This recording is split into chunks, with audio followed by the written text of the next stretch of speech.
Você sabia que em 1997, no Hospital Psiquiátrico Colina Verde, no interior de Minas Gerais, os pacientes começaram a desenhar exatamente a mesma coisa, e que isso foi o início de uma série de eventos que levou ao fechamento da instituição e ao sumiço de registros inteiros. O que saiu dos prontuários naquela época nunca foi divulgado publicamente, mas alguns documentos vazaram anos depois, e o que eles mostram reescreve a história daquele lugar. Segundo moradores, ninguém entrou ali à noite após o fechamento.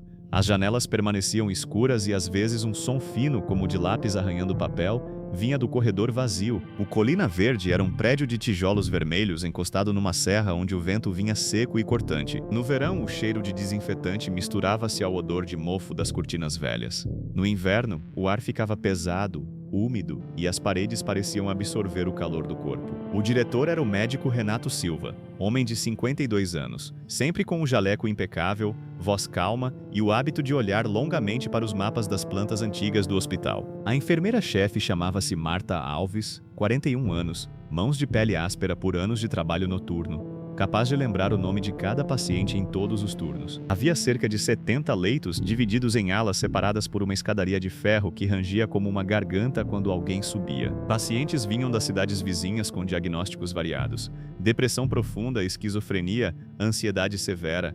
Alguns eram ali por curto período, outros já tinham 20 anos de histórico institucional. De acordo com registros da época, o hospital participava de um programa de reabilitação artística.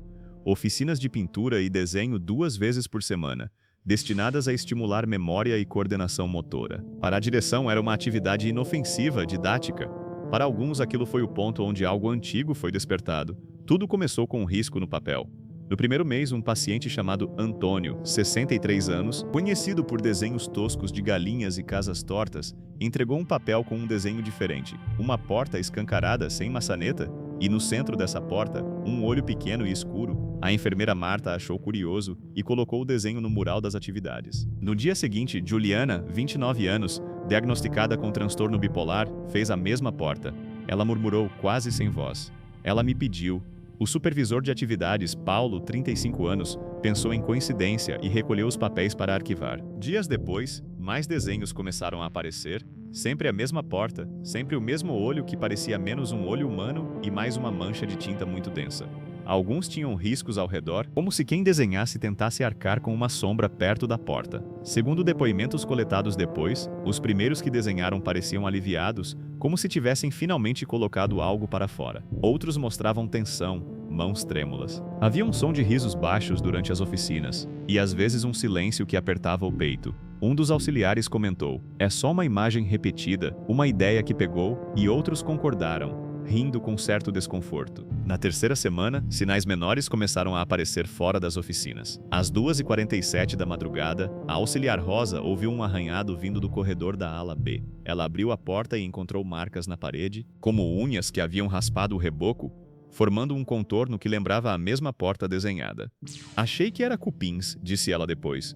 Mas os cupins não deixavam marcas tão lineares e não faziam o som de respiração trêmula que Rosa jurava ter ouvido. Um paciente do andar térreo chamado Carlos, 48 anos, começou a bater a cabeça contra a parede, dizendo que havia uma porta que precisava ser empurrada.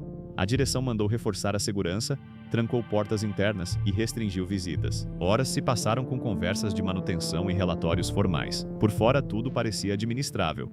Por dentro, os corredores ficavam mais escuros, o eco dos passos multiplicava-se e a luz fluorescente nas salas de terapia zumbia com uma frequência que fazia as pálpebras formigarem. Então vieram as repetições impossíveis de ignorar. Em uma madrugada chuvosa, quando os ventiladores do refeitório rangiam e o ar tinha cheiro de metal e comida fria, 3 pacientes das alas separadas entregaram, simultaneamente, o mesmo desenho durante a chamada matinal: a porta com o olho. Eles vinham de alas que não se comunicavam diretamente.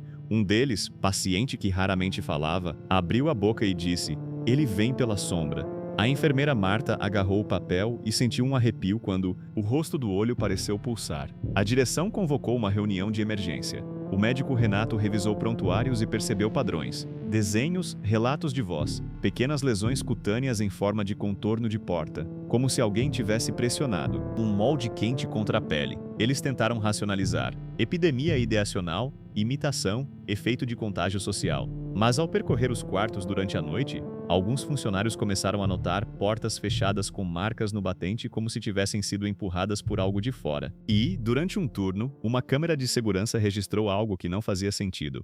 A sombra de uma porta surgia no corredor, projetada sem que qualquer objeto bloqueasse a luz. A fita mostrava a sombra alongando-se, abrindo, como se alguém puxasse uma folha invisível para dentro.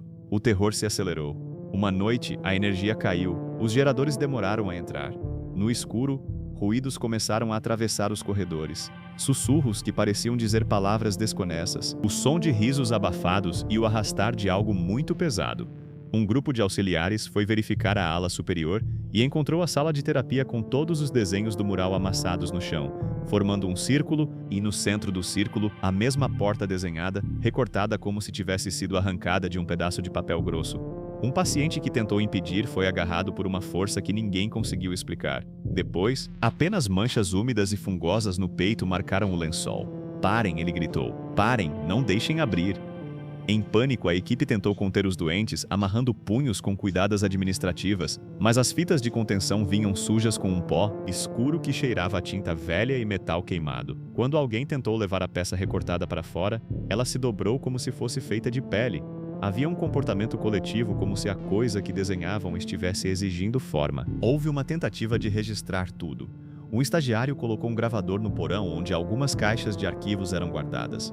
Na fita, além de ruídos e passos, havia vozes, primeiro sussurros incompreensíveis, depois palavras claras, repetidas, como um refrão. "Abre, abre, ele quer entrar." Ninguém conseguiu identificar a voz.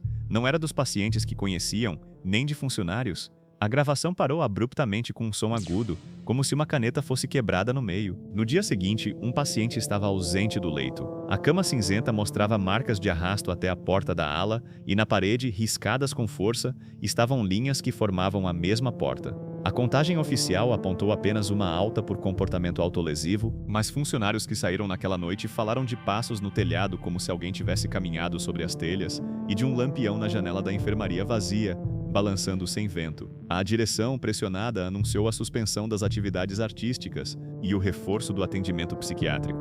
Vieram inspeções da vigilância sanitária, relatórios técnicos sobre falhas elétricas e problemas estruturais. Mas arquivos vazados depois mostraram que no dia em que o hospital fechou, havia um boletim interno que mencionava fenômeno replicativo emergente e recomendava evacuação parcial. Naquela mesma noite, às 2h47 da madrugada, quando a quarta câmara do corredor central foi revisada, não havia imagem, apenas um branco ofuscante que pareceu deslocar a realidade.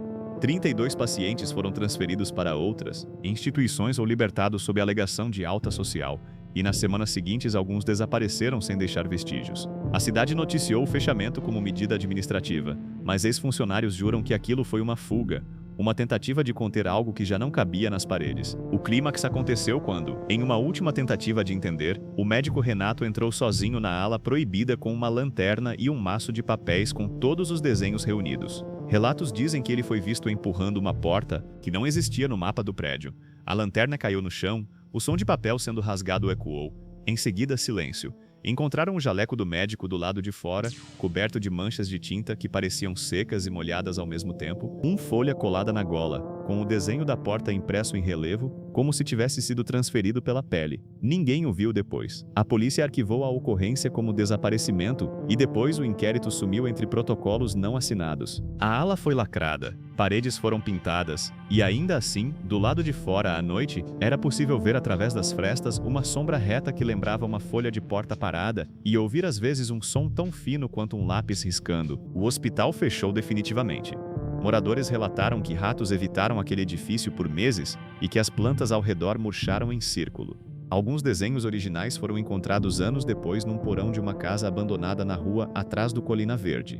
Todos idênticos, todos amarelados. Uma fotografia, tirada por um investigador que entrou clandestinamente, mostra um painel com dezenas de portas desenhadas. No canto da imagem, uma mancha escura redonda que parece olhar. Oficiais dizem que aquilo é tinta, que era apenas arteterapia e que a mente humana imita padrões. Outros, entre os que ficaram, afirmam que havia algo que chamava, que tinha forma de porta e vontade de atravessar. E o detalhe mais perturbador veio semanas depois, quando uma ex-enfermeira recebeu, pelo correio, um envelope sem remetente. Dentro, um único desenho. traçado com uma mão trêmula e a frase escrita embaixo em lápis quebrado: ela quer sair.